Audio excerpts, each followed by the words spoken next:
आदिमा परमेश्वरले आकाश र पृथ्वी सृष्टि गर्नुभयो। परमेश्वरका 3 पक्षहरू छन्, परमेश्वर पिता, परमेश्वर पुत्र र परमेश्वर पवित्र आत्मा। अनि उहाँहरू तीनैजना एक हुनुहुन्छ, सत्य र जीवित परमेश्वर। सबै तीनैजना फरक फरक हुनुहुन्छ र पनि तीनैजना एक हुनुहुन्छ।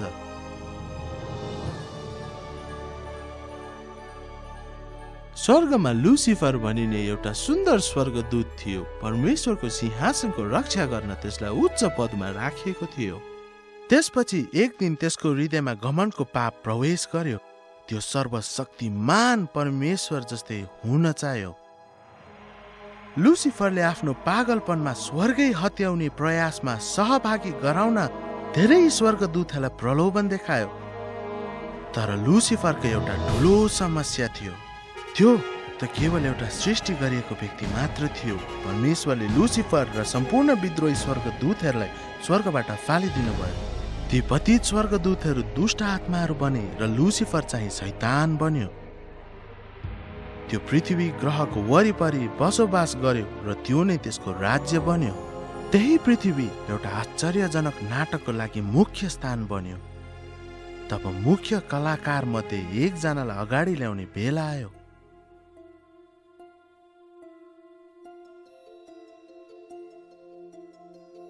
परमेश्वरले भन्नुभयो, मानिसलाई आफ्नै स्वरूपमा हाम्रै प्रतिरूपमा बनाऊ, र उहाँले मानिसलाई सारा पृथ्वीमाथि अधिकार दिनुभयो। यसै कारण परमेश्वरले मानिसलाई आफ्नै स्वरूपमा सृष्टि गर्नुभयो। परमेश्वरकै प्रतिरूपमा उहाँले तिनलाई सृष्टि गर्नुभयो। नर र नारी नै गरी उहाँले तिनीहरूलाई सृष्टि गर्नुभयो। तब परमप्रभु परमेश्वरले भूमिको माटोबाट मानिस बनाउनु भयो र तिनको नाकमा जीवनको सास फुकिदिनु भयो र मानिस जीवित भए। आदम सिद्ध थिए र उनलाई सधैँभरि बाँच्नका लागि सृष्टि गरिएको थियो। तर त्यो देखेर शैतान रिसले चुर भयो। त्यसको राज्यमा मानिस भनिने एउटा नयाँ सृष्टिद्वारा हमला भएको थियो।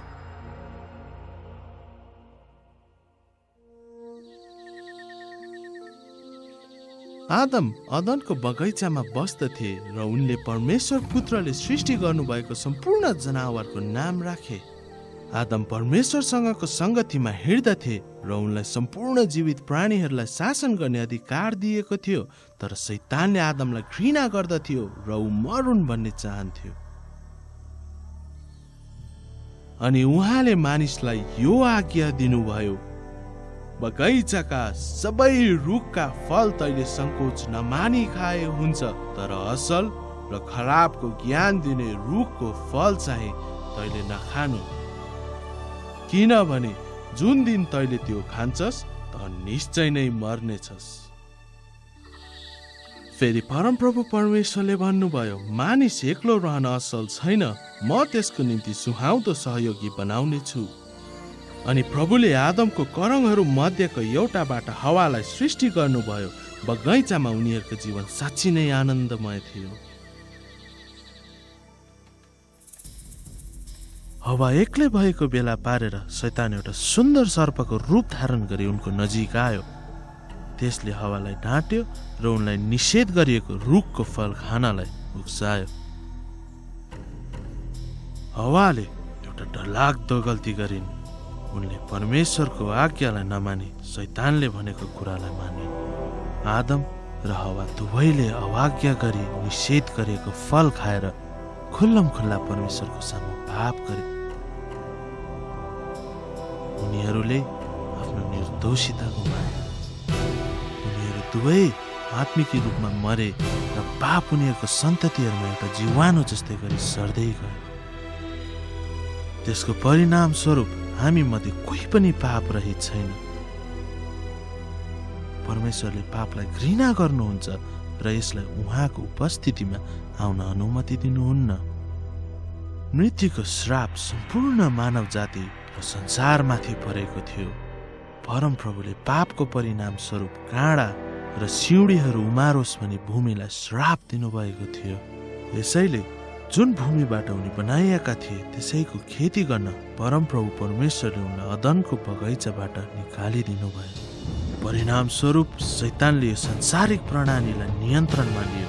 पृथ्वीभरि मानिसको कति पनि नियन्त्रण रहेन र ऊ अब अन्धकारको राजकुमारको र त्यसका दुष्ट सेनाहरूको एउटा दास बनेको थियो। तैपनि परमेश्वरले प्रेमले भरिनु भएर र आदमले निम्ताएको विनाशलाई सुधार्न एक मुक्तिदाता पठाउने प्रतिज्ञा गर्नुभयो। आदम र हवाका धेरै छोराछोरीहरू थिए। उनीहरूको छोराछोरीहरू मध्ये 2 जनाको नाम कैन र हाबिल थियो। जेठो कैनले एउटा दुष्ट रिसको झोकमा आफ्नो भाइ हाबिलको हत्या गरे। मानव जातिको अवनति सुरु भइसकेको थियो। पृथ्वीमाथि अन्धकारका शक्तिहरू फैलदै जाँदा मानव जाति झन हिंस्र भन्दै गयो। अन्तहीन लडाइँहरू तथा हत्याका बर्बर क्रियाकलापहरू, बलात्कार तथा यातना बढ्दै गए। परमेश्वरले करुणा देखाइरहनु भए तापनि मानिसहरूको हृदय परमेश्वरको विरुद्धमा नै लागिरहे अनि उनीहरूले परमेश्वरको भय नमानेको कारणले गर्दा मानव जाति दुष्टाइको सबभन्दा तल्लो तहसम्म डुब्यो। यतिसम्म कि उसले आफ्नो छोराछोरीहरूलाई शैतानलाई बलि दिन थाल्यो। परमप्रभुलाई प्रेम गर्ने व्यक्ति भेट्याउन ज्यादै कठिन हुन्थ्यो।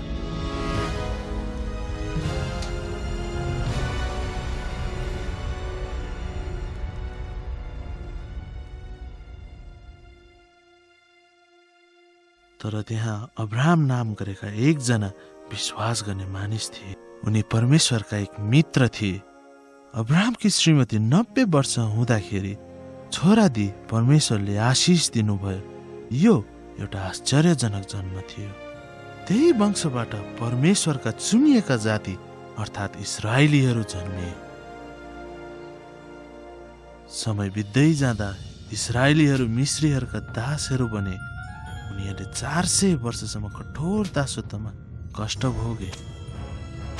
उनीहरूले सहायताका लागि गरेको पुकारा परमेश्वरले सुन्नुभयो र उहाँले उनीहरूलाई प्रेम गर्नुभयो। त्यसैले उनीहरूलाई छुट्याउने एकजना व्यक्ति पठाउनु भयो। त्यो व्यक्तिको नाम मूसा थियो। उनले पृथ्वीको सबैभन्दा शक्तिशाली मानिस मिश्रको शासक शक्तिशाली फारोका परमेश्वरको सन्देश लिएर गए। परमेश्वरको निम्ति मूसाले कराएर भने, मेरा प्रजाहरूलाई जान दे। तर फारोले अस्वीकार गरे।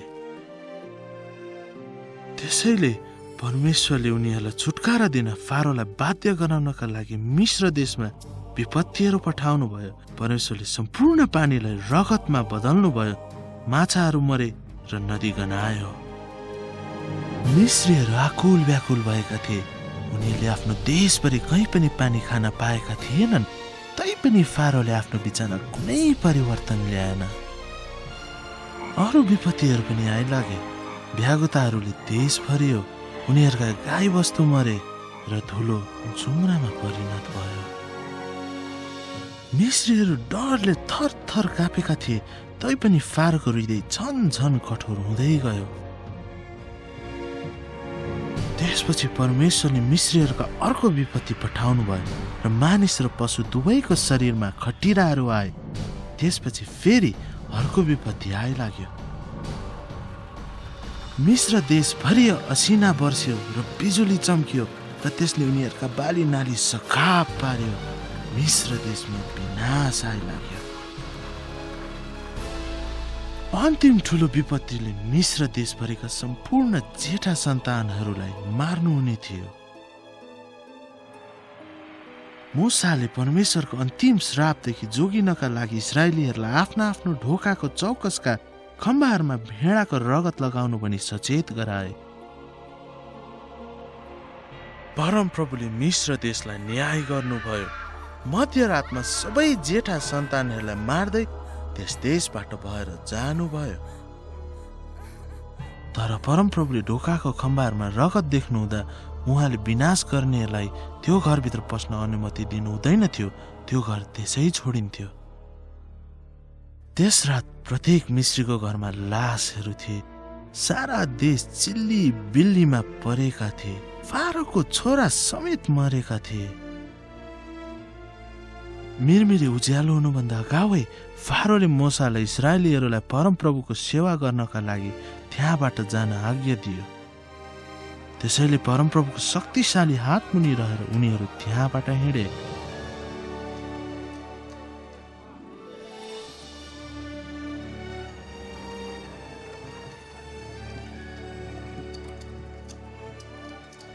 चार 430 वर्ष बितेकै दिन यस्तो हुन आयो कि त्यही दिन परमप्रभुका सम्पूर्ण दलहरू मिस्रबाट निस्के।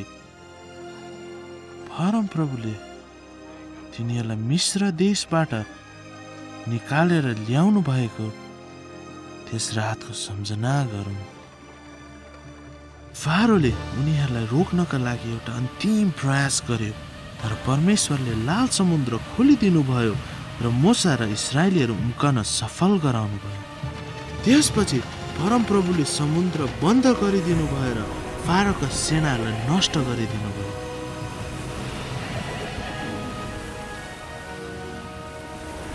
परमप्रभुले आफ्नो महान शक्ति देखाउनका लागि मानिसहरूका सामु अचम्मका कार्यहरू गर्नुभयो। परमेश्वरले त्यसपछि आफ्ना मानिसहरूलाई पापबाट बचाउनका निम्ति र जीवनमा डोहोर्याउनका निम्ति व्यवस्था 10 आज्ञा दिनुभयो। तर इस्राएलीहरूले विद्रोह गरे। बाहिरी रूपमा उनीहरूले परमप्रभुको सेवा गर्दथे, तर आफ्ना हृदयहरूमा पनि त्यसो गर्दैनथे। उनीहरूले छिट्टै नै परमेश्वरले गर्नुभएको अचम्मका कामहरू र मिस्रबाट दिलाएको छुटकाराको बारेमा भुले। परिणाम स्वरूप परमेश्वरले उनीहरूमाथि शासन गर्नका लागि राजाहरू खडा गर्नुभयो, तर ती राजाहरू समेतले परमेश्वरको दृष्टिमा दुष्ट काम गरे। तिनीहरूले उनीहरूका मूर्तिहरू पुजे र ती तिनीहरूको निम्ति पासो बने। तिनीहरूले आफ्ना छोराछोरीहरू भूतहरूका निम्ति बलि चढाए र निर्दोषको रगत बगाए, अर्थात् आफ्नै छोराछोरीहरूको रगत बगाए, जसलाई तिनीहरूले कनानका मूर्तिहरूका निम्ति बलि चढाए र तिनीहरूको रगतले धरती अपवित्र भयो।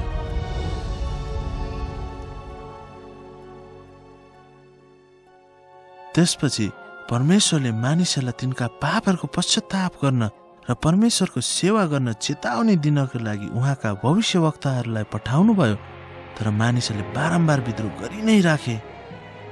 तिनीहरूले भविष्यवक्ताहरूलाई घृणा गरे र पश्चाताप गरी परमप्रभुको सेवा गर्नको सट्टा उनीहरूले दया नदेखाई उहाँका जनहरूको हत्या गरे। इस्राएलका सन्तानहरूले बारम्बार पाप गरिरहे। परिणाम स्वरूप परमेश्वरले उनीहरूलाई पक्राउ पर्न र दासत्वमा कष्ट भोग्न छोडिदिनु भयो। आज हामीलाई नै हेरौँ, हामी पनि फरक छैनौँ। सारा संसार फटाहा, चोर, हत्यारा र बेविचारीहरूले भरिएको छ। हामी बदला रुचाउँछौँ। हामी सबै पापको श्रापभित्र छौँ। पवित्र शास्त्रले घोषणा गर्दछ, किनकि सबैले पाप गरेका छन् र परमेश्वरको महिमा रहित हुन गएका छन्। आउनुहोस्, एउटा पापी मर्दा उसलाई के हुन्छ भन्ने हेरौँ। यो मानिसले आफूसँग सबै थोक छ भन्ने ठान्दथ्यो। पवित्र शास्त्रले भन्दछ, अनि म मेरो प्राणलाई भन्ने छु, हे प्राण, तँसँग धेरै वर्षका लागि राखिएका थुप्रै सम्पत्ति छन्। आराम गर, खा, पी र आनन्द गर। तर परमेश्वरले त्यसलाई भन्नुभयो, हे मूर्ख, आज राति नै तेरो प्राण तँबाट फिर्ता लिइनेछ। अनि जसरी मानिसहरूका निम्ति एकपल्ट मरण र त्यसपछि न्याय नियुक्त गरिएको छ, हामी सबै अशुद्ध मानिस चाहिँ भएका छौँ र हाम्रा सबै धार्मिक काम फोहोर झुत्रा झै छन्। हामी सबै पात झै ओइलाइहाल्छौँ र हाम्रा पापले हामीलाई बतासले चाहिँ उडाइलाई जान्छन्। जीवित परमेश्वरका हातमा पर्नु डर लाग्दो कुरा हो।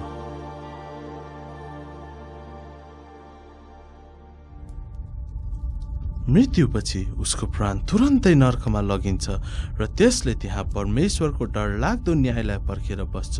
कारण यो हो कि उसले परमेश्वरको अनन्त जीवनको प्रेमपूर्ण उपहारलाई अस्वीकार गरेको थियो। त्यो समय आउँदैछ, त्यसलाई परमेश्वरको न्यायको महान तथा डरलाग्दो दिन भनिन्छ, जुन दिन आफ्ना मरेका जति सबैलाई न्याय गरिनका लागि प्रभु यीशु ख्रीष्टका अगाडि देखा पर्न बोलाइनेछ। परमेश्वरको वचनले भन्दछ, अनि मैले एउटा ठूलो सेतो सिंहासन र त्यसमाथि बस्नुहुनेलाई देखेँ, जसको सामुन्नेबाट पृथ्वी र आकाश भागे अनि तिनीहरूको निम्ति कहीँ ठाउँ पाइएन। अनि समुद्रले त्यसभित्र भएका मरेकाहरूलाई दिइहाल्यो, अनि मृत्यु र नरकले तिनीहरूभित्र भएका मरेकाहरूलाई दिइहाले। अनि मैले दुवै साना र ठुला मरेकाहरूलाई परमेश्वरको सामु उभिरहेको देखेँ। अनि पुस्तकहरू खोलिए, अनि अर्को पुस्तक खोलियो जो जीवनको पुस्तक हो। अनि ती पुस्तकहरूमा लेखिएको कुराहरूबाट मरेकाहरूको न्याय तिनीहरूका कामहरू अनुसार गरियो। हरेक व्यर्थका कुरा जो मानिसहरूले बोल्लान्, न्यायको दिनमा तिनीहरूले त्यसको लेखा दिनेछन्। यो कार्य समाप्त भएपछि जीवनको पुस्तकमा तपाईको नाम छ कि छैन भनी हेर्न परमेश्वरले एउटा स्वर्गदूतलाई जीवनको पुस्तक खोल्न लगाउनुहुन्छ। उक्त स्वर्गदूतले पुस्तक हेरेर भन्दछन्, त्यो नाउँ यस पुस्तकमा छैन परमप्रभु। अनि परमेश्वरले भन्नुहुनेछ, हे श्रापितहरू हो, मदेखि त्यस अनन्त आगोभित्र जाइहाल, जो चाहिँ शैतान र त्यसका दूतहरूको निम्ति तयार पारिएको छ। अनि तिनीहरू अनन्त दण्डमा जानेछन्, तर धर्मीहरू अनन्त जीवनमा पस्नेछन्। अनि जसको नाम जीवनको पुस्तकमा लेखिएको पाइएन, त्यो आगोको झिलभित्र फ्याँकियो। बाइबलले भन्दछ, र तिनीहरूको पीडाको धुवाँ सदा सर्वदा उँभोतिर उठिरहनेछ, र तिनीहरूले दिन रात विश्राम पाउने छैनन्।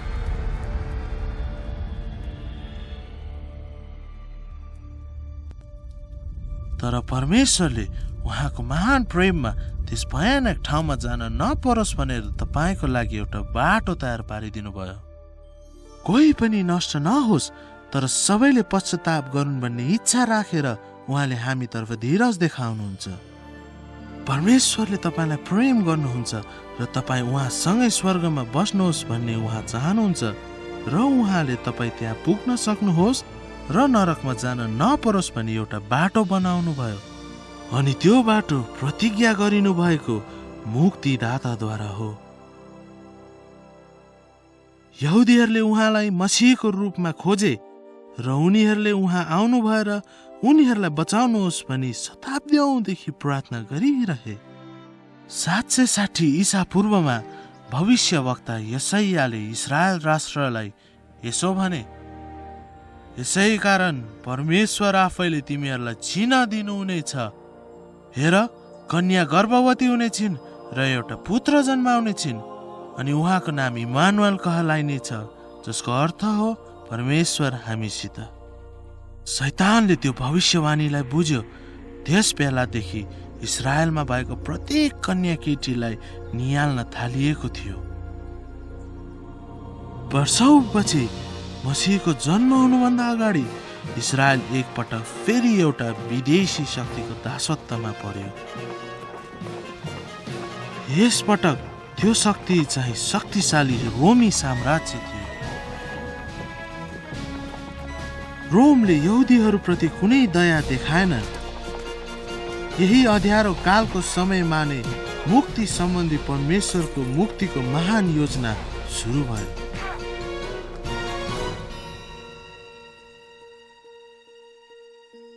स्वर्गमा उच्चतम पदमा रहेका स्वर्गदूतहरू मध्येका एक गाब्रिएल पृथ्वीको वायुमण्डलभित्र प्रवेश गर्दा अन्धकारका शक्तिहरू झसङ्ग झरिएका थिए र तब परमेश्वरको समय तालिका कार्यान्वयन भएको थियो भन्ने तिनीहरूले तुरन्त थाहा पाए।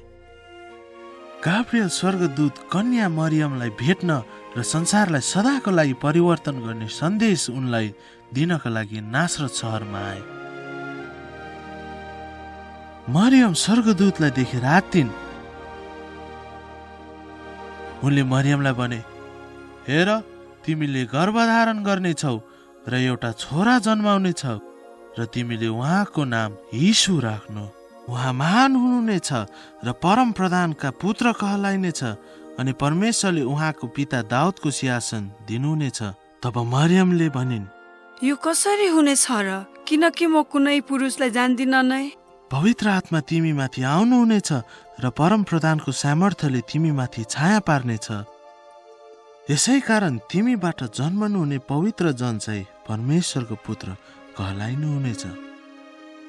अनि मरियमले गब्रिएलमाथि विश्वास गरिन् र भनिन्, तपाईको वचन अनुसार नै मलाई होस्।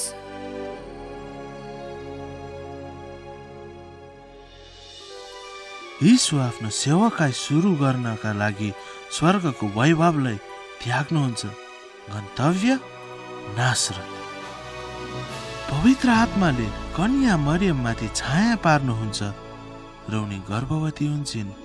उनको शरीरमा जगतका सृष्टिकर्ताले एउटा बालकको रूप धारण गरिरहनु भएको हुन्छ।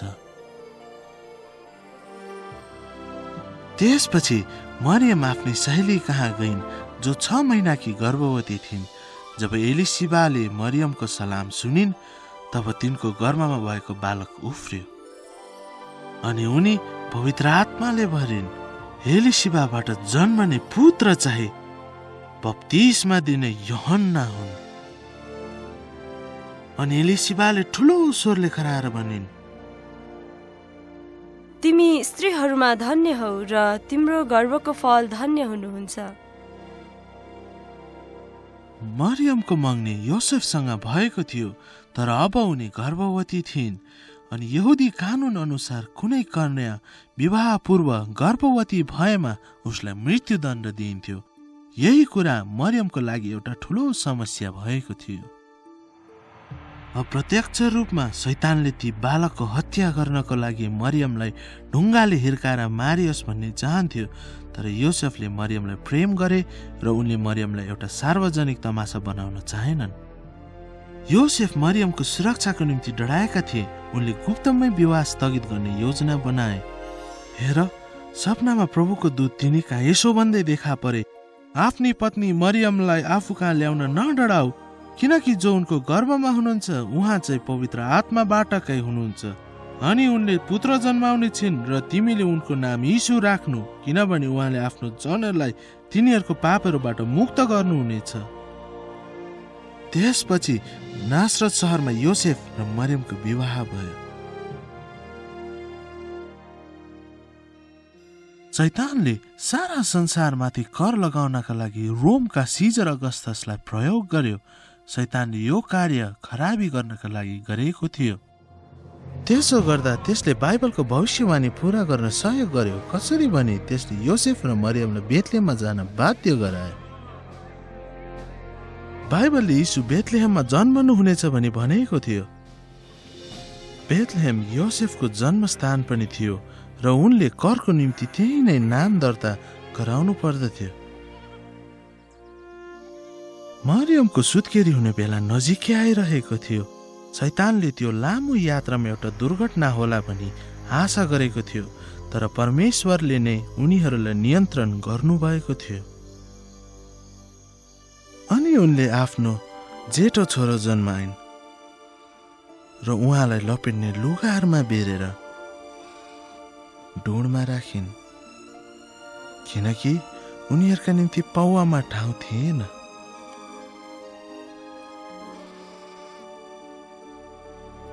त्यस रात गोठालाहरूले एउटा नजिकैको बारीमा आफ्नो भेडाहरूको हेरचाह गरिरहेका थिए। प्रभुका दूतले तिनीहरूका आएर यसो भने, म तिमीहरूलाई बडो आनन्दको शुभ समाचार सुनाउँछु।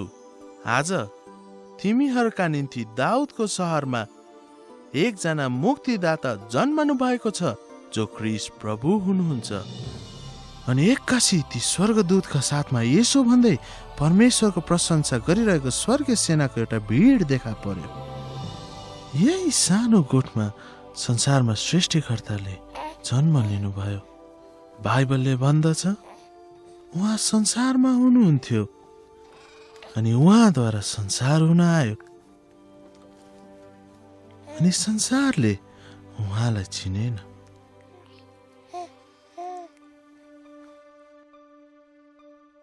बाइबलले यसरी यीशुको बारेमा वर्णन गर्दछ, सुरुमा वचन हुनुहुन्थ्यो अनि वचन परमेश्वरसँग हुनुहुन्थ्यो अनि वचन परमेश्वर हुनुहुन्थ्यो। उहाँ नै सुरुमा परमेश्वरसँग हुनुहुन्थ्यो। सबै कुराहरू उहाँद्वारा हुन आए अनि हुन आएका कुराहरू मध्ये कुनै पनि उहाँ बिना हुन आएन।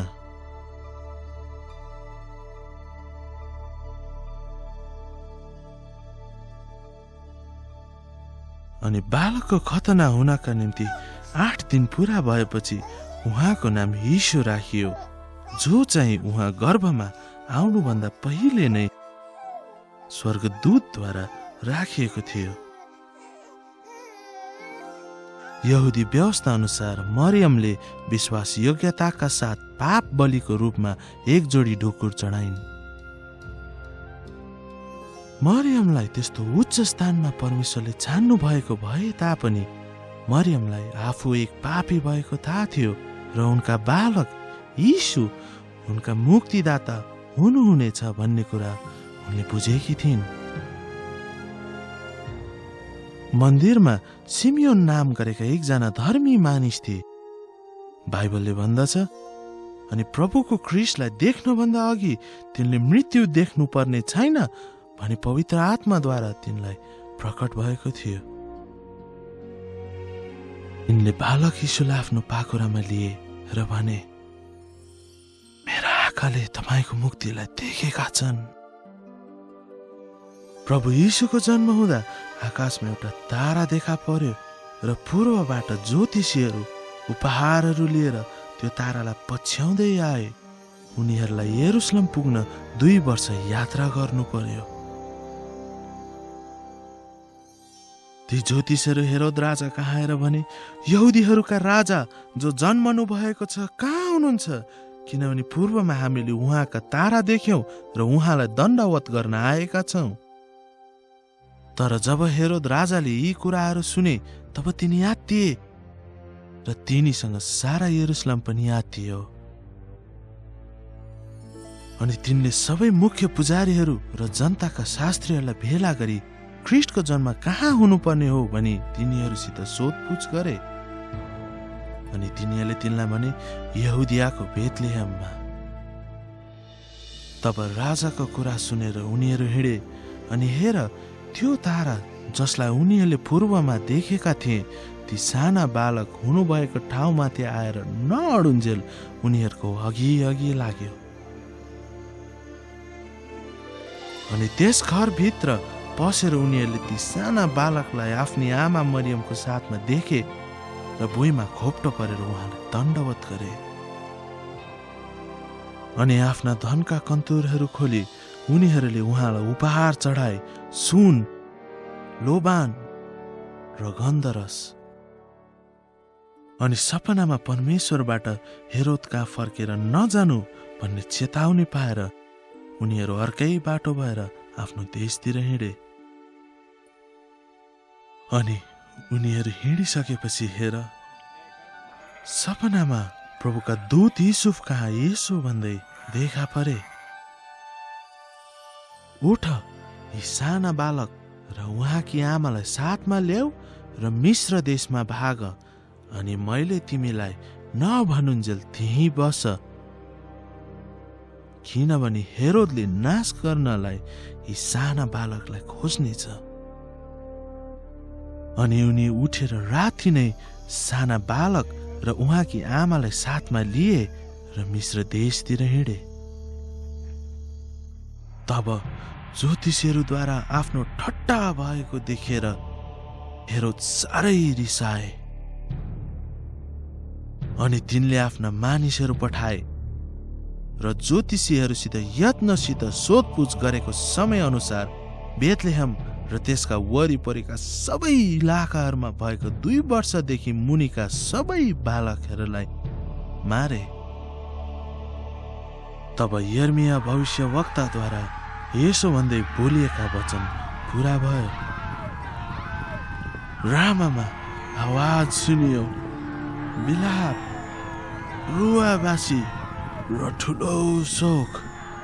राहेल आफ्ना बालकहरूका लागि रोइरहेछिन् र शान्त हुन चाहदिनन् किनकि तिनीहरू छैनन्। निर्दोष बालकहरूको निर्मम हत्या भए तापनि परमेश्वरले उनीहरूका बहुमूल्य साना प्राणहरूलाई स्वर्ग लैजानुभयो।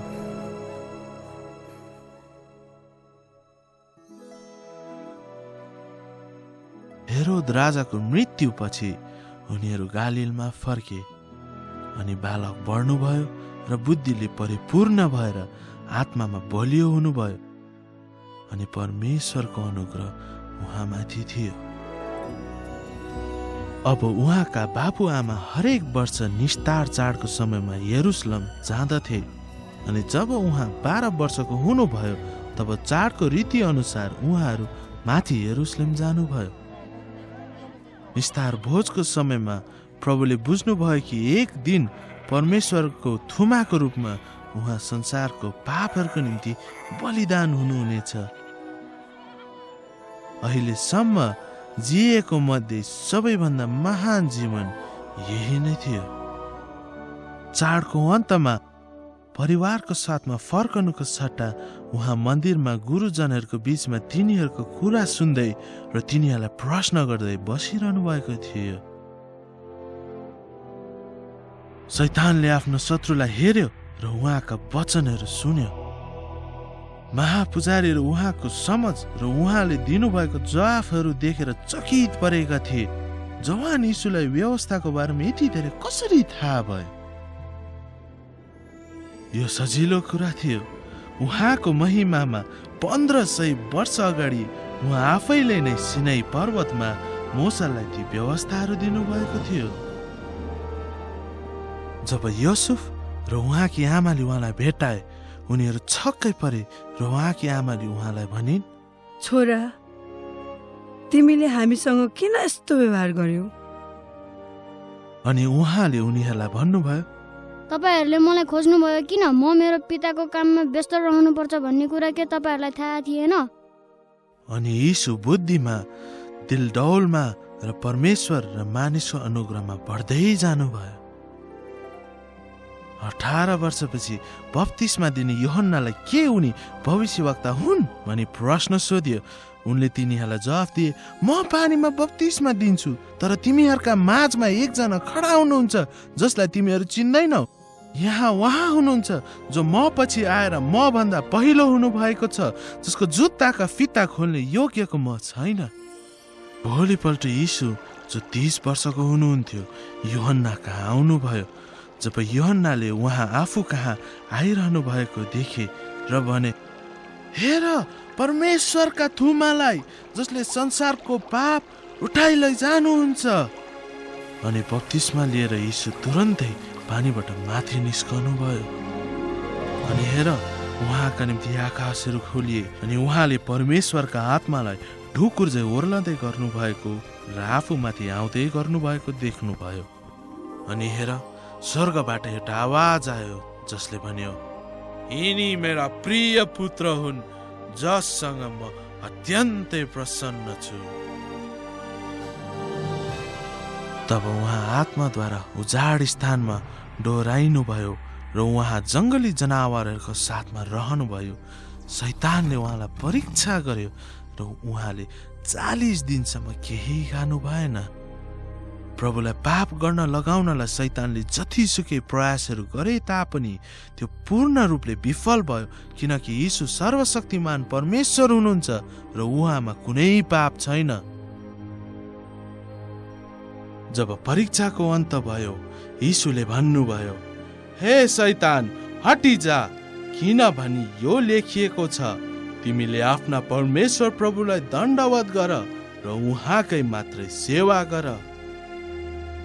त्यसपछि शैतानले उहाँलाई छोड्यो र हेर स्वर्गदूतहरू आएर उहाँको सेवा गरे। जब उहाँले आफ्नो सेवाकाई सुरु गर्नुभयो, उहाँले प्रचार गर्नुभयो, पश्चाताप गर किनभने स्वर्गको राज्य नजिकै आएको छ। यीशुले पिताको हृदयलाई दर्शाउँदै भन्नुभयो, आफ्ना शत्रुहरूलाई प्रेम गर, तिमीहरूलाई घृणा गर्नेहरूको भलाइ गर। उहाँको शिक्षाले मानिसहरू छक्क पर्दथे र तिनीहरूले भने, यस मानिसले जस्तो त कुनै मान्छेले कहिल्यै बोलेको छैन। मन्दिरमा कब्जा जमाउने धेरै जसो धार्मिक अगुवाहरू धनी पाखण्डीहरू थिए। उनीहरूसँग दया थिएन र उनीहरूले परमेश्वरको नियमलाई भ्रष्ट पारेका थिए। उनीहरू छिट्टै नै प्रभु यीशुका शत्रुहरू बने। परमेश्वरको मन्दिर पैसा कमाउने एउटा थलोको रूपमा परिणत भएको थियो। त्यहाँ गरिब र निर्दोषहरूलाई ठगिन्थ्यो। यीशुले त्यस्तो कार्य देख्नु भएपछि रिसाउनु भई एउटा कोर्रा बनाएर ती धार्मिक कप्टीहरूलाई मन्दिरदेखि बाहिर धपाउनु भयो, सराफीका पैसा घोप्ट्याइदिनु भयो र उनीहरूका टेबुलहरू हुत्याइदिनु भयो र भन्नुभयो, मेरो पिताको घरलाई व्यापारको घर नतुल्याओ।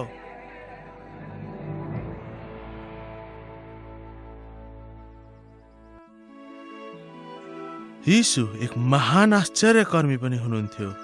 बाइबलले भन्दछ, अनि हेर एउटा कोढी आयो र यसो भन्दै उहाँलाई दण्डवत गरे, हे प्रभु, तपाईँले इच्छा गर्नुभयो भने तपाईँले मलाई शुद्ध पार्न सक्नुहुन्छ। अनि यीशुले आफ्नो हात पसारेर यसो भन्दै उसलाई छुनु भयो, म इच्छा गर्दछु, तिमी शुद्ध हौ। अनि तुरुन्तै उसको कोढ शुद्ध भइहाल्यो। प्रभुलाई आफ्नो पछाडि आइरहेको भोको भिडमाथि दया लाग्यो र आफ्नो आश्चर्य कर्म गर्ने शक्तिद्वारा उहाँले केवल 2 माछा र 5 रोटीले 5000 पुरुषहरू तथा तिनका परिवारहरूलाई खुवाउनु भयो। अनि यीशुले निस्केर जाँदा एउटा ठुलो भिडलाई देख्नुभयो अनि तिनीहरूप्रति उहाँ दयाले भरिनु भयो र तिनीहरूका बिरामीहरूलाई निको पार्नुभयो।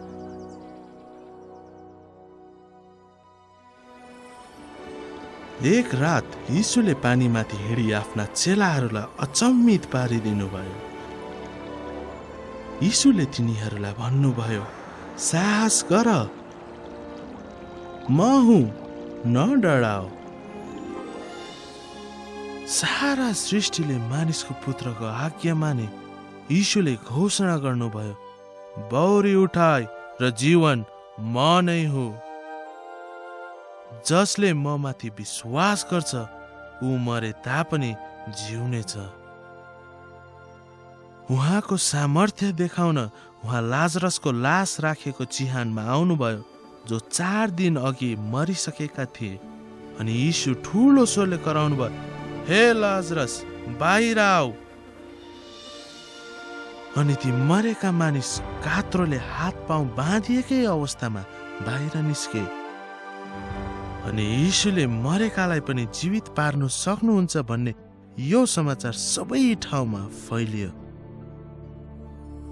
अब साँझ परेपछि तिनीहरूले दुष्ट आत्माहरू लागेका धेरैलाई उहाँ कहाँ ल्याए अनि उहाँले आफ्नो वचनले ती आत्माहरू निकाल्नुभयो र जति बिरामी थिए ती सबैलाई निको पार्नुभयो। सर्वसाधारण मानिसहरूले यीशुको प्रशंसा गरे। उहाँका ठुलो विरोध गर्ने चाहिँ धार्मिक अगुवाहरू मात्र थिए। उनीहरूले उहाँलाई उसको शक्ति त शैतानबाट आएको हो भनी दोष लगाउँथे। तर यीशुले तिनीहरूलाई भन्नुभयो, तिमीहरू आफ्ना बाबु शैतानबाटका हौ अनि आफ्नै बाबाका कुइच्छाहरू पूरा गर्न चाहन्छौ। त्यो सुरुदेखि नै हत्यारा थियो अनि सत्यमा रहेन, किनकि त्यसमा सत्य छँदै छैन। जब त्यसले झुट बोल्दछ तब त्यो आफ्नै तर्फबाट बोल्दछ, किनकि त्यो झुट हो र झुटको बाबु हो। तर मैले सत्य बोलेको हुनाले तिमीहरू मलाई विश्वास गर्दैनौ। यसमा शैतानको मुख्य हात रहेको थियो। तर तपाईँले यो जान्नुहोस् कि दुष्ट आत्मा कसैको विरुद्धमा लाग्नुभन्दा अगाडि त्यसले सर्वप्रथम स्वर्गमा हुनुहुने परमेश्वर पिताबाट अनुमति लिनु पर्दछ। अनि त्यसैले बाइबलको भविष्यवाणी पूरा गर्न परमेश्वरले शैतानलाई प्रभु यीशुलाई आक्रमण गर्न अनुमति दिनुभयो। पछि प्रभुका धार्मिक शत्रुहरूले उहाँलाई फसाउने कोसिस गर्दै उहाँलाई प्रश्न सोधे, सिजरलाई कर दिनु उचित छ कि छैन? तर यीशुले तिनीहरूको दुष्टता थाहा पाएर भन्नुभयो, हे कप्टीहरू, तिमीहरू मलाई किन जाँच्दछौ? कर तिर्ने सिका मलाई देखाऊ। अनि तिनीहरूले उहाँका एउटा दिनार ल्याए। अनि उहाँले तिनीहरूलाई भन्नुभयो, यो मूर्ति र छाप कसको हो? तिनीहरूले उहाँलाई भने, सिजरको। तब उहाँले तिनीहरूलाई भन्नुभयो, यसकारण सिजरका कुराहरू सिजरलाई र परमेश्वरका कुराहरू परमेश्वरलाई देऊ। अनि यी कुराहरू सुनेर तिनीहरू छक्क परे र उहाँलाई छोडेर आफ्नो बाटो लागे। यीशुले फरिसीहरूको व्यवहार देखाइदिनु भयो जब उहाँले भन्नुभयो, हे शास्त्री र फरिसीहरू, कप्टीहरू, तिमीहरूलाई धिक्कार, किनभने तिमीहरू चुना लगाएका चिहानहरू जस्तै छौ, जो चाहिँ बाहिरपट्टि साँच्चै सुन्दर देखिन्छन्, तर भित्री भाग चाहिँ मुर्दाहरूका हड्डीहरू र सबै अशुद्धताले भरिएका हुन्छन्। हे सर्पहरू, विषालु साँपका सन्तान हो, तिमीहरू नरकको दण्डबाट कसरी उम्कन सक्छौ त?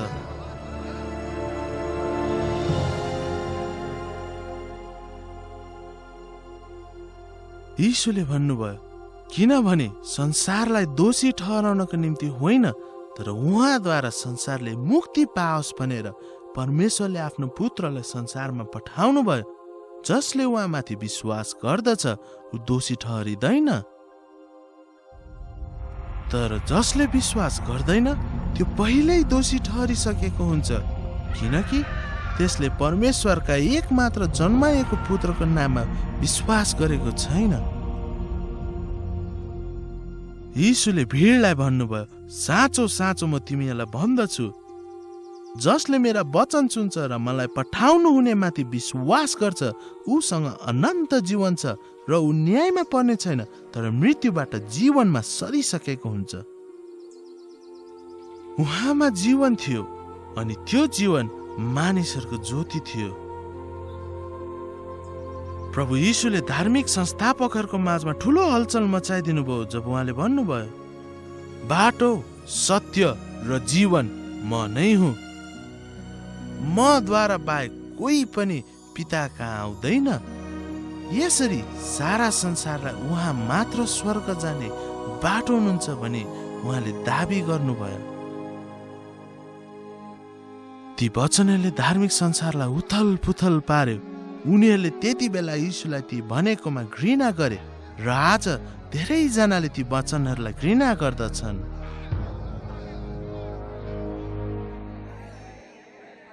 मसीहको सेवाकाई समाप्त हुनै लागेको थियो। भविष्यवक्ता दानियलले होसन्नाको गुन्जायमान साथ मसीह यरुशलेममा प्रवेश गर्ने ठिक दिनको भविष्यवाणी गरेका थिए। तर यीशुलाई थाहा थियो कि केही हप्तापछि तिनीहरू यसरी चिच्याउन थाल्नेछन्, त्यसलाई क्रुसमा टाँगिदिनुहोस्। शैतानले आफ्नो महान शत्रुको हत्या गर्ने षड्यन्त्र रचनामा धार्मिक अगुवाहरूलाई प्रयोग गर्यो। आखिर शैतान र त्यसका दूतहरूलाई स्वर्गबाट फालिदिने यीशु ख्रीष्ट नै त हुनुहुन्थ्यो। यीशु विजयपूर्वक यरुशलेममा प्रवेश गर्नुहुँदा चेलाहरू अझै पनि उत्साहित थिए, किनकि उहाँ छिट्टै राजा हुनुहुनेछ भनी विश्वास गरेका थिए। तर निस्तार भोजमा यीशुले आफूले आफ्नो रगत बहाएर मर्ने बेला हुनै लागेको कुरा बताउनु भयो। त्यसपछि यीशुले हुन गइरहेको घटनाको एउटा संकेतको रूपमा रोटी र कचौरा लिनुभयो। उहाँले रोटी भाँच्नुभयो, जसले उहाँको शरीरलाई जनाउँदथ्यो। जो क्रुसमा भाँचिने थियो। त्यसपछि उहाँले तिनीहरूलाई कचौरा दिनुभयो जसले उहाँले बहाउनुहुने रगतलाई जनाउँदथ्यो। यस कार्यले उहाँको दोस्रो आगमन नभएसम्म गरिरहनु पर्ने एउटा रीति बसालियो। भोजपछि शैतानले आफ्नो चाल चल्यो। त्यसले यहुदा इस्करियोती भन्ने एउटा चेलाको शरीरभित्र पसेर उसलाई प्रयोग गर्यो। त्यसपछि भएका घटनाहरूले यहुदालाई सम्पूर्ण इतिहासभरिको कुख्यात विश्वासघाती बनाए। यहुदा प्रभुलाई विश्वासघात गर्न मुख्य पुजारीहरू कहाँ गयो। यहुदाले आफूलाई धार्मिक भिड समक्ष चाँदीको 30 सिक्कामा बेचिदिए। त्यसपछि शैतानले आफ्नो विजयको घडी आएको विश्वास गरी संसारको ज्योति यीशुलाई नष्ट गर्न आफ्ना अन्धकारका शक्तिलाई यरुशलेममा बोलाए।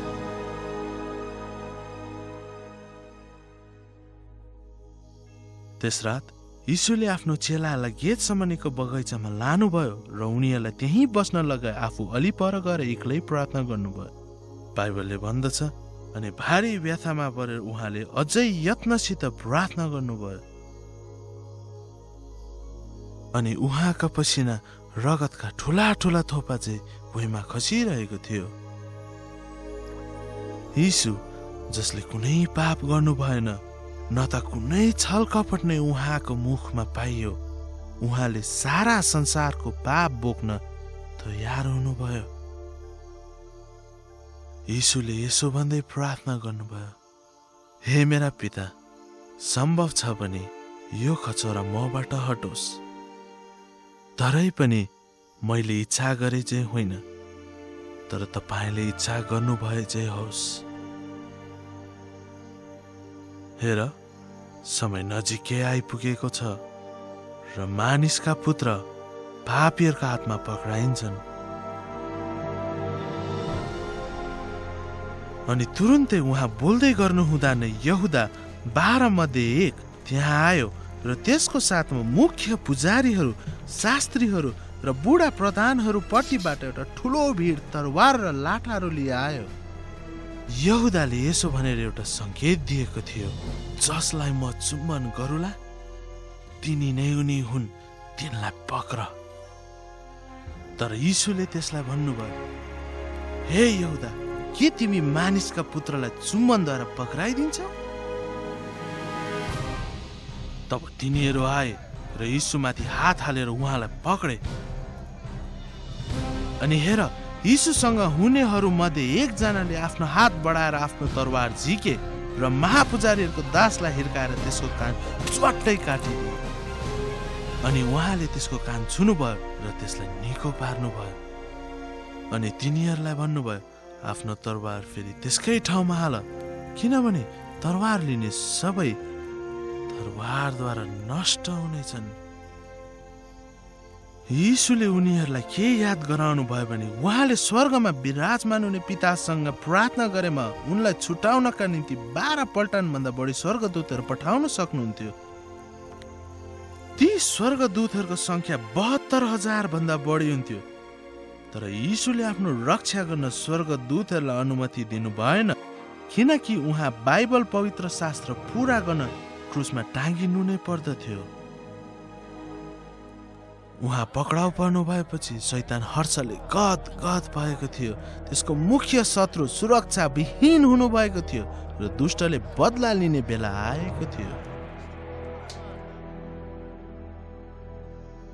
अनि यीशुलाई पक्रनेहरूले उहाँलाई महापुजारी कायफा कहाँ लगे, जहाँ शास्त्री र बुढा प्रधानहरू भेला भएका थिए। तब मुख्य पुजारीहरू, बुढा प्रधानहरू र सम्पूर्ण महासभाले यीशुलाई मार्नको निम्ति उहाँको विरोधमा झुटो साक्षी खोज गरे। तिनीहरूले यीशुलाई यो प्रश्न गरे, के त परमधन्यका पुत्र ख्रीष्ट होस्? यीशुले भन्नुभयो, म हुँ। तब महापुजारीले यसो भन्दै आफ्नो लुगाहरू च्याते, यसले ईश्वर निन्दा गरेको छ र अब उस हामीलाई साक्षीहरूको क्या खाँचो पर्यो र? हेर, तिमीहरूले पनि अब यसको ईश्वर निन्दा सुनेका छौ, तिमीहरूको राय के छ? तिनीहरूले जवाफ दिएर भने, यो मृत्युदण्डको योग्य छ। तब तिनीहरूले उहाँको अनुहारमा थुके र उहाँलाई मुक्का लगाए अनि अरूले चाहिँ उहाँलाई थप्पड लगाए। अनि तिनीहरूले उहाँलाई बाँधेर लगे र उहाँलाई राज्यपाल पोन्तियस पिलातस कहाँ सुम्पिदिए। अनि जब मुख्य पुजारीहरू र बुढा प्रधानहरूले उहाँलाई दोष लगाए तब उहाँले एउटै जवाफ दिनु भएन। यो कार्यले अर्को भविष्यवाणी पूरा भयो।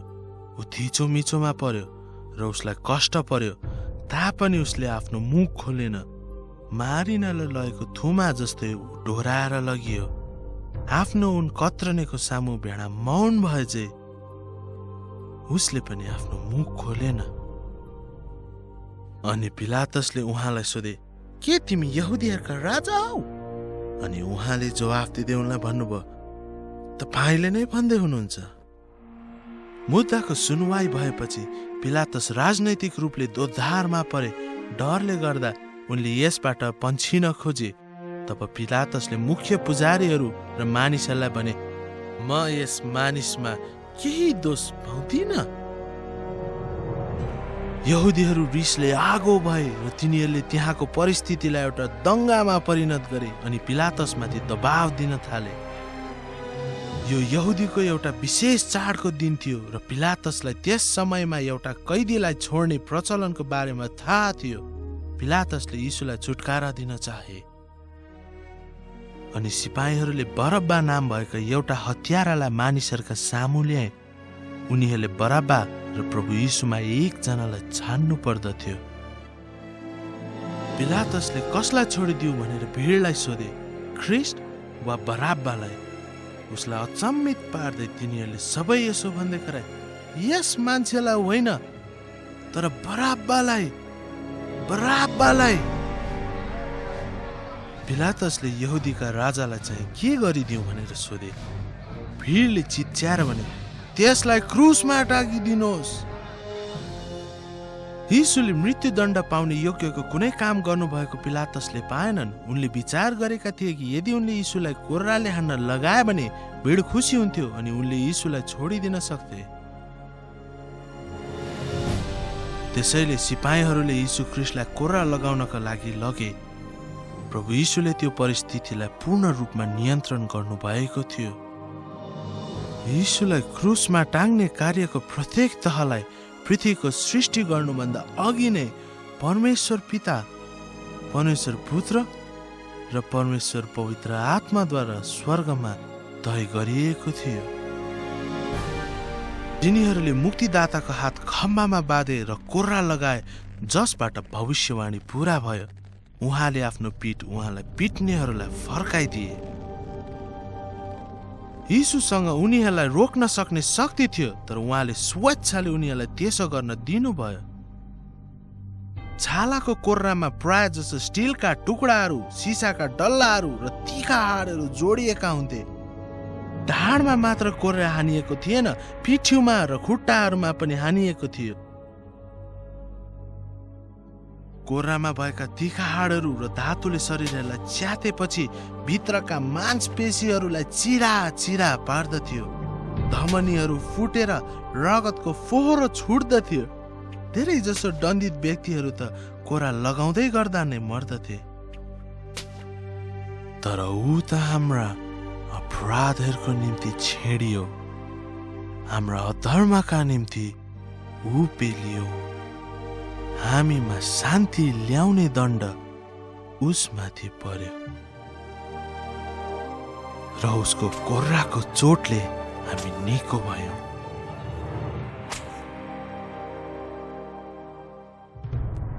पापको कारणले गर्दा काँडाहरू उमारेस् भनी परमेश्वरले पृथ्वीलाई दिनुभएको श्राप याद गर्नुहोस्। सिपाहीले विषालु काँडाको एउटा मुकुट बनाए र त्यसलाई उहाँको शिरमा लगाइदिए र त्यसले उहाँलाई ठुलो पीडा दियो। उहाँको शिर सुन्नियो र रगत बग्यो। यीशु हाम्रो लागि पापको बलि हुनु आवश्यक थियो।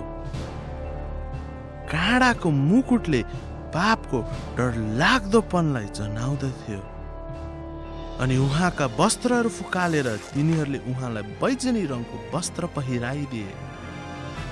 तिनीहरूले उहाँको दाहिने हातमा एउटा निगालो राखिदिए अनि उहाँको अघिल्तिर घुँडा टेक्दै सलाम यहुदीहरूका राजा भन्दै उहाँलाई खिसी गरे।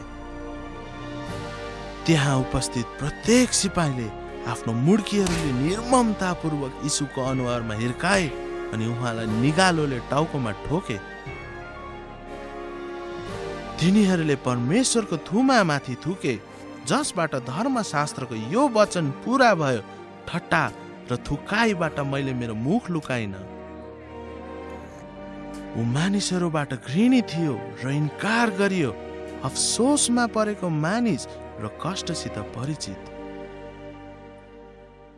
यीशुलाई राज्यपाल पन्तियस पिलातस कहाँ फिर्ता लगियो, जसले यीशुलाई क्रुसमा टाङ्ने वा छोडिदिने अधिकार आफूसँग मात्र भएको घमण्ड गर्दथे। तर प्रभुले जवाफ दिनुभयो, तपाईलाई माथिबाट नदिएको भए मेरो विरोधमा तपाईसित कुनै पनि अधिकार हुने थिएन। यीशुले पहिल्यै भन्नुभएको थियो, किनकि म मेरो प्राण यसलाई म फिर्ता लिउँला भनेर अर्पण गर्छु। कसैले यसलाई मबाट खोसेर लाँदैन, तर म आफै यसलाई अर्पण गर्छु। अनि त्यस बेलादेखि पिलातसले उहाँलाई छोडिदिन खोजे, तर यहुदीहरू यसो भन्दै कराए, यस मानिसलाई तपाईले छोडिदिनु भयो भने तपाईँ सिजरको साथी हुनुहुन्न। जसले आफूलाई राजा तुल्याउँछ उसले सिजरको विरोधमा बोल्छ। शैतानले भिडलाई पूर्ण रूपले यीशुलाई घृणा गर्न लगायो। त्यसले यो आफ्नै नियन्त्रणमा छ भन्ने सोचेको थियो, तर वास्तवमा त्यो घटनाको नियन्त्रण त्यसको हातमा थिएन। थाहा नपाइकन शैतान परमेश्वरको हातमा कठपुतली झै खेलिरहेको थियो। त्यसको कार्यले बाइबल धर्मशास्त्रको भविष्यवाणी पूरा गर्दैछ भन्ने कुराबारे त्यो पूर्ण रूपमा अनभिज्ञ थियो। अन्तिमपल्ट पिलातसले भने, हेर तिमीहरूका राजा। तर मुख्य पुजारीहरूले भने, सिजर बाहेक हाम्रो अरू राजा नै छैन। भिड झनै चिच्यायो, त्यसलाई क्रुसमा टाँगिदिनुहोस्, क्रुसमा टाँगिदिनुहोस्। आफ्नो केही सिप नलागेको बरु झन कोलाहल मचिएको देखेर पिलातसले पानी लिए र भिडको सामु यसो भन्दै आफ्नो हात धोए, म चाहिँ यस धर्मी मानिसको रगतदेखि निर्दोष छु। तब सबै मानिसले जवाफ दिएर भने, त्यसको रगत हामी माथि र हाम्रो छोराछोरी माथि परोस्। परमेश्वरले तिनीहरूको वचन ख्याल राख्नुभयो र त्यही समयदेखि यहुदीहरूले कष्ट भोग्नु पर्यो। त्यसपछि पिलातसले यीशुलाई कोर्रा लगाएर क्रुसमा टाँगिनलाई सुम्पिदिए अनि तिनीहरूले उहाँलाई लगे। उहाँलाई मृत्यु दण्ड दिने ठाउँ गलगथा 595 मिटर भन्दा टाढो थियो र 45 किलो भन्दा बढी तौल भएको क्रुस बोकेर लाँदा उहाँको शरीर थिलो भएको थियो। खस्रो काठ उहाँको छिया परेको पिठ्यूमा गाडियो। यति बेलासम्म उहाँको शरीरमा पानीको कमी भइसकेको थियो, तैपनि आश्चर्य यो थियो कि उहाँ अझै पनि जीवित हुनुहुन्थ्यो। अर्को भविष्यवाणी पूरा भयो। निश्चय नै उसले हाम्रो निर्बलताहरू बोक्यो र हाम्रा दुःख भोग्यो। तापनि हामीले उसलाई परमेश्वरबाट हिर्काइएको, उहाँबाट पिटिएको र दुःखमा परेको सम्झ्यौं। फेरि अर्को भविष्यवाणी पूरा भयो। मैले मेरो पीठ मलाई पिट्नेहरूलाई र दारी लुच्नेहरूलाई मेरो गाला फर्काइदिए। ठट्टा र थुकाइबाट मैले मेरो मुख लुकाइन।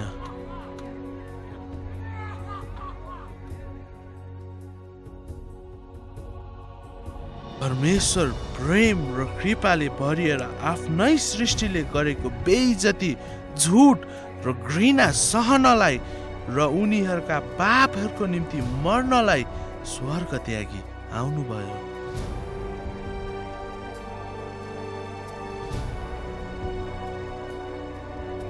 स्वर्गदूतहरूले डराएर हेरे। त्यति बेलासम्म उहाँको अनुहार छिया परेको थियो। काँडाले गर्दा उहाँको अनुहार डरलाग्दो गरी सुन्निएको थियो र अत्यन्त दुखेको थियो। उहाँको अनुहारको मासु सुन्निएको थियो र उहाँ एउटा मानव जस्तो पनि देखिनु हुँदैन थियो।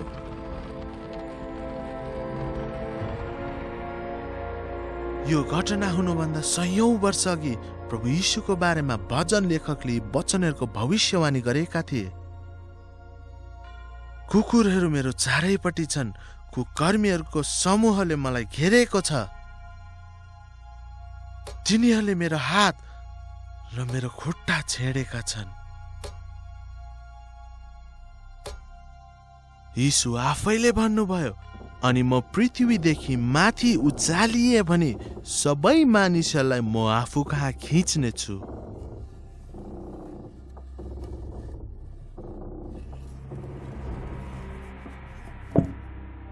आफ्ना साथीहरूका निम्ति आफ्नो प्राण अर्पण गरिदिनु भन्दा ठुलो प्रेम अरू कसैको हुँदैन। अनि उहाँको साथमा तिनीहरूले 2 जना डाकुलाई पनि क्रुसमा टाँगे, एउटालाई उहाँको दाहिनेपट्टि र अर्कोलाई उहाँको देब्रेपट्टि। अनि पवित्र शास्त्र पूरा भयो जसले भन्दछ, अनि उहाँ अपराधीहरूसँग गनिनु भयो। सिपाहीहरूले प्रभुका वस्त्रहरूका लागि चिट्ठा हाले। विनम्र यीशुलाई सारा संसारले देख्ने गरी निर्वस्त्र पारेर झन अपमान गरियो। यीशुले आफूलाई शास्ति दिनेहरूलाई हेर्नुभयो र प्रार्थना गर्नुभयो, हे पिता, तिनीहरूलाई क्षमा गर्नुहोस्, किनकि तिनीहरूले के गरिरहेका छन् सो जान्दैनन्।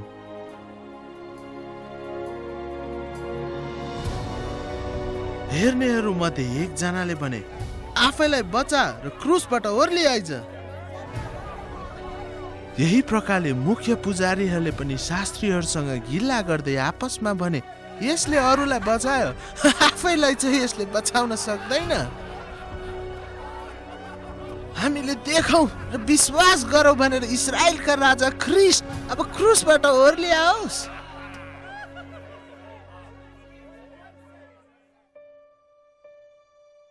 क्रुसमा टाँगिनुको त्रासलाई एकजना वरिष्ठ डाक्टरले चिकित्सा शास्त्रको भाषामा यसरी व्याख्या गरेका थिए, मानिसमा आइपर्न सक्ने मृत्युहरूमा त्यो नै सबैभन्दा कष्टकर मृत्यु थियो।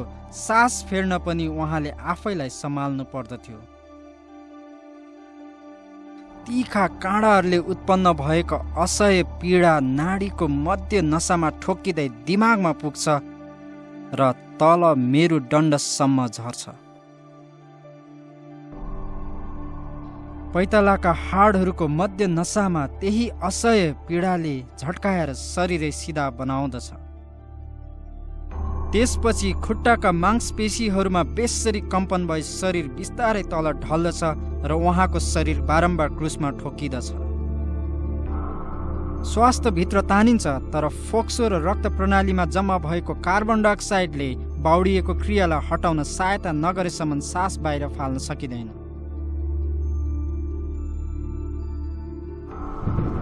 थकान, आघात, निर्जलीकरण र पक्षघातले पीडितलाई नष्ट पार्दछ।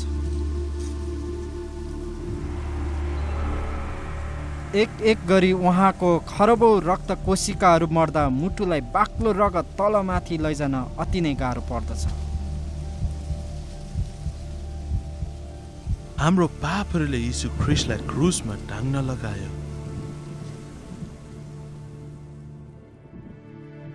जसरी उसदेखि धेरैजना व्याकुल थिए, उसको अनुहार चिन्नै नसकिने गरी र उसको चेहरा मानिसको भन्दा पनि कुरूप बनाइएको थियो। सम्पूर्ण इतिहासमा त्यो नै आमूल परिवर्तनको बिन्दु थियो। त्यस समयभन्दा अगाडि यो दिन जस्तो अरू कुनै दिन आएको थिएन, किनभने परमेश्वरले संसारलाई यस्तो प्रेम गर्नुभयो कि उहाँले आफ्नो एकमात्र जन्माइएको पुत्रलाई दिनुभयो, उहाँमाथि विश्वास गर्ने कोही पनि नष्ट नहोस्, तर उसले अनन्त जीवन पाओस्। त्यो भयानक दिनमा यीशुले क्रुसमा बगाउनु भएको रगत मानवीय रगत थिएन, यो परमेश्वरको बहुमूल्य रगत थियो जसले मात्र हाम्रो पापहरू बखाल्न सक्छ। यीशुले यी सबै दुःख कष्टहरू किन भोग्नुभयो? तपाईको लागि, किनकि उहाँले तपाईलाई प्रेम गर्नुहुन्छ।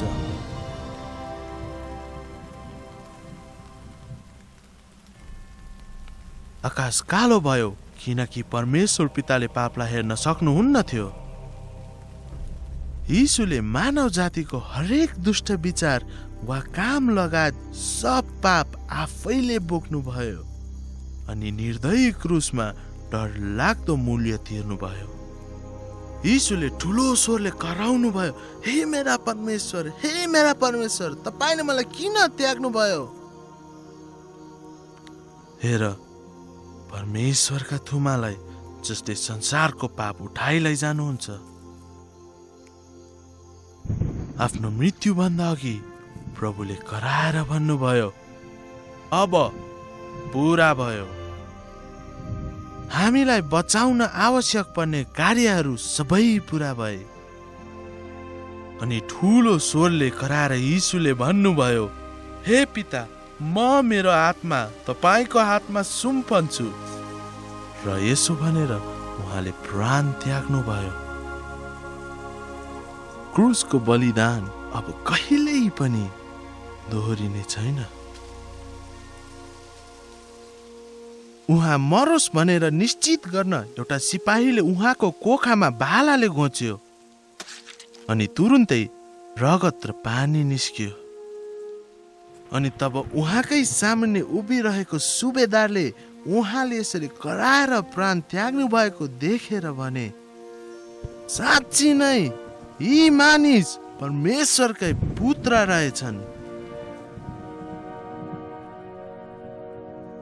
मृत्युपछि उहाँको लासलाई क्रुसबाट निकालियो र सुतीको कपडाले बेरियो अनि चट्टानमा खोपेर बनाएको एउटा चिहानमा दफन गरियो। यरुसलेममा ठुलो अशान्ति छायो। प्रभु यीशु मर्नु भएको थियो। यहुदाले झुन्डिएर आत्महत्या गरेको थियो र चेलाहरू आफ्नो ज्यान बचाउनलाई डरले लुकिरहेका थिए। सबै कुरा आशाहीन देखिएको थियो।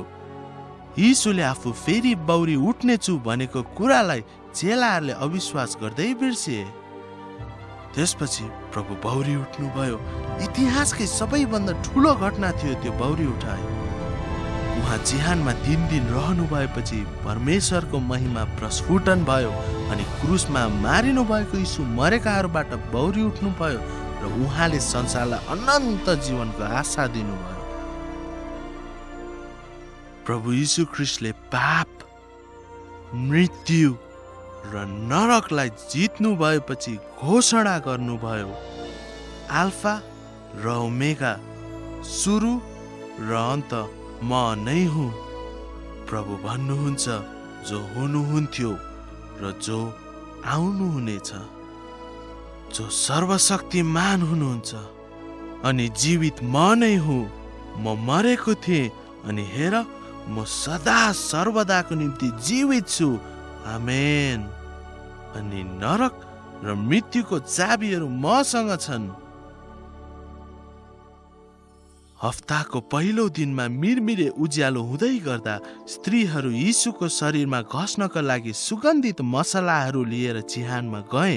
उनीहरूको सामु एउटा स्वर्गदूत देखा परेर यसो भने, नडराऊ, किनकि म जान्दछु तिमीहरू क्रुसमा टाँगिनु भएको यीशुलाई खोज्दछ। उहाँ यहाँ हुनुहुन्न। उहाँले भन्नुभयो अनुसार बौरेर उठ्नुभयो अनि चाँडो गएर उहाँको चेलाहरूलाई भनिदेऊ, शैतानको राज्य समाप्त भएको थियो। मूर्खताले गर्दा शैतान पराजित भएको थियो। पुनरुत्थान हुनुभएको यीशुको कारणले गर्दा अब शैतानको दिनहरू समाप्त हुँदै थिए। शैतानले सर्वशक्तिमान परमेश्वरको सामर्थ्यलाई तुच्छ ठान्यो, किनकि त्यसले जानेको हुँदा हुन् त प्रभुलाई क्रुसमा कदापि टाङ्ने थिएनन्। पुनरुत्थान हुनुभएको यीशुलाई 500 भन्दा बढी व्यक्तिहरूले देखेका थिए।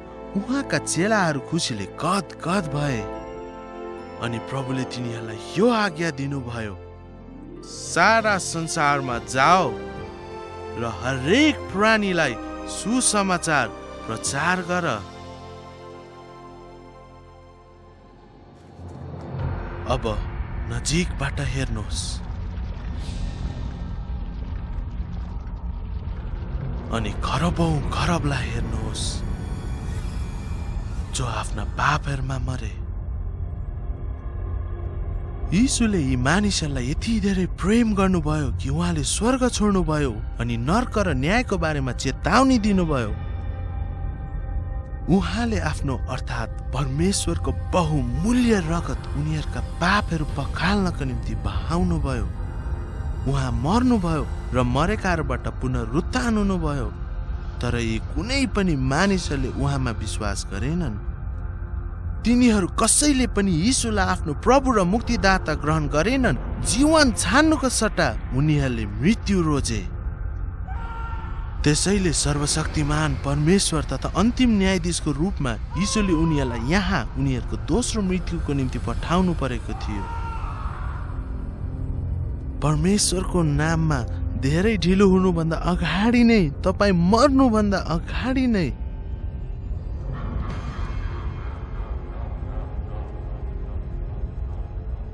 यीशुलाई विश्वास गर्नुहोस् र आफ्नो प्रभु तथा मुक्तिदाता भनी ग्रहण गर्नुहोस्। नरकमा पुग्नु अगाडि नै गरिसक्नुहोस्।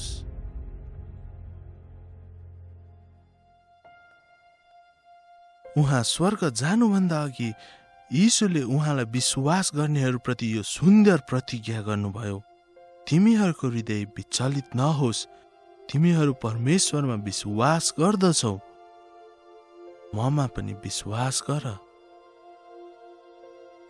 मेरा पिताको घरमा धेरै वासस्थानहरू छन्।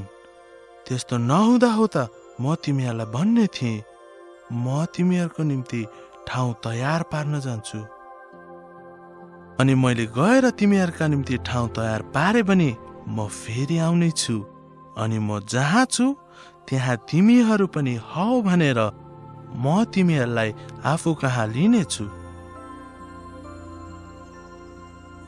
यीशुले दाबी गर्नुभयो, स्वर्ग र पृथ्वीमा सारा अधिकार मलाई दिएको छ। अनि उहाँ बादलको सवारीमा स्वर्गतर्फ उठाइनुभयो। प्रिय दर्शकहरू, आजसम्म भनिएका कथाहरू मध्ये यो सबैभन्दा महान कथा हो। यीशु निश्चय नै संसारको ज्योति हुनुहुन्छ। यदि तपाईँले प्रभु यीशुमाथि विश्वास गर्नु भएन भने तपाईँ स्वर्ग जानु सक्नु हुँदैन। उहाँ आफैले भन्नुभयो, बाटो, सत्य र जीवन म नै हुँ। मद्वारा बाहेक कोही पनि पिता कहाँ आउँदैन। यदि तिमीले आफ्नो मुखले प्रभु यीशुलाई स्वीकार गर्यौ भने र परमेश्वरले उहाँलाई मरेकाहरूबाट बौराएर उठाउनु भयो भने आफ्नो हृदयमा विश्वास गर्यौ भने तिमीले मुक्ति पाउनेछौ। शैतान एउटा हारेको शत्रु भए तापनि परमेश्वरले त्यसलाई यो पूर्ण रूपमा भ्रष्ट संसारको प्रणालीमाथि राज्य गर्नु अनुमति दिनुभएको छ। शैतानको उद्देश्य सुसमाचार प्रति मानिसहरूका हृदय तथा दिमागहरू अन्धो पार्नु हो। लाखौं मानिसहरू धोकामा परेका छन्। धर्म कर्म तपाईँको आत्मा नष्ट गर्ने शैतानको बाटोहरूमध्ये एक हो। तर यीशु तपाईँको आत्मा बचाउनको निम्ति आउनुभयो। शैतानसँग बुद्धको शिक्षा पछ्याउने ठुलो जमात छ। तर बुद्ध त मरिसके, उनले बचाउन सक्दैनन्, किनकि उनी त केवल एउटा मान्छे मात्र थिए। प्राचीन मूर्ति पूजक धर्महरूले स्वर्गकी रानी भनेर भनिने यास्टटीलाई पूजा गर्दथे। आज करोडौं रोमन क्याथोलिकहरूले अन्जानमा त्यही मूर्ति पूजक देवीलाई कन्या मरियम भनेर पूजा गर्दछन्। परमेश्वर स्वयंले आज्ञा गर्नुहुन्छ, कारिगरले बनाएको जस्तै आफूले खोपेको वा ढालेको परमप्रभुलाई घिन लाग्ने मूर्ति गुप्तमा स्थापन गर्ने मानिस श्रापित होस्। तिनीहरूको सामु ननिहुरिनु, तिनीहरूको पूजा नगर्नु, किनकि यो परमेश्वरको नजरमा घृणित कार्य हो। शैतानका श्रेष्ठ कृतिहरू मध्ये एउटा चाहिँ मुस्लिम धर्म हो। इतिहासले अल्लाह भनेको मध्य पूर्वको प्राचीन चन्द्र देव सिवा अरू केही होइन भन्ने प्रमाणित गर्दछ। मोहम्मदले यीशु ख्रीष्टलाई आफ्नो प्रभु र मुक्तिदाताको रूपमा अस्वीकार गरेपछि उसलाई नरकमा फालिएको थियो। दुष्टात्माले मानव जाति सामु पूजा गर्नका लागि करोडौं झुटा देवताहरू राखिदिएको छ। आफ्नो दुष्ट कल्पनामा मानवले किरा फट्याङ्ग्राहरूदेखि लिएर चट्टानहरू, नदीहरू, हातले बनाएका मूर्तिहरू र शैतान स्वयंलाई समेत गरी सम्पूर्ण चिजको पूजा आजा गरेको छ। अनन्त जीवन पाउनका निम्ति तपाईले आफ्ना सम्पूर्ण झुटा देवताहरूलाई त्यागी उहाँलाई मात्र विश्वास गर्नुपर्दछ। प्रभु यीशु ख्रीष्टलाई आफ्नो व्यक्तिगत मुक्तिदाताको रूपमा अस्वीकार गर्ने सम्पूर्ण मानिसको अन्तिम स्थान भनेको आगोको तलाउ हो। मरिसकेकाका लागि अब ढिला भइसक्यो। तर तपाईँ के गर्नुहुन्छ? यदि तपाईँले यीशुलाई ग्रहण गर्नुभयो भने एक आश्चर्यजनक नयाँ जीवनको सुरुवात बन्दछ। परमेश्वरले आशिष दिनुहुनेछ र तपाईँको सम्पूर्ण जीवन परिवर्तन गर्नुहुनेछ अनि तपाईँलाई अत्यन्तै नयाँ हृदय दिनुहुनेछ। तपाईँका सबै समस्याहरू हट्ने छैनन्, तर उहाँले तपाईँको निम्ति कष्टहरू बोकिदिनुहुनेछ। आफ्ना सारा फिक्री उहाँमाथि राखिदेऊ, किनकि उहाँले तिमीहरूको फिक्री गर्नुहुन्छ। तर असल भाग त्यति बेला आउनेछ जब तपाईँ महान मुक्तिदाताको अघि उभिनुहुनेछ र उहाँले तपाईँलाई भन्नुहुनेछ, स्याबास असल र विश्वास योग्य दास, आफ्ना प्रभुको आनन्दभित्र प्रवेश गर। परमेश्वरले तपाईँलाई प्रेम गर्नुहुन्छ र तपाईँ अग्निमय नरकमा जान नपरोस् भनी उहाँले तपाईँलाई यहाँ ल्याउनु भयो। यदि तपाईँ प्रभु यीशुलाई तपाईँको मुक्तिदाता होस् भन्ने चाहनुहुन्छ भने तपाईँले उहाँलाई मात्र विश्वास गर्नुपर्दछ। यी वाक्यहरूले जस्तै गरी उहाँलाई विश्वासद्वारा ग्रहण गर्नुहोस्। हे प्रभु, म पापी हुँ र मलाई क्षमादानको खाँचो छ भनी अब म बुझ्दछु। ख्रीष्ट मेरो लागि मर्नुभयो र मृत्युबाट बाउरी उठ्नुभयो भनी म विश्वास गर्दछु। प्रभु यीशु, म अहिले नै पश्चाताप गर्दछु।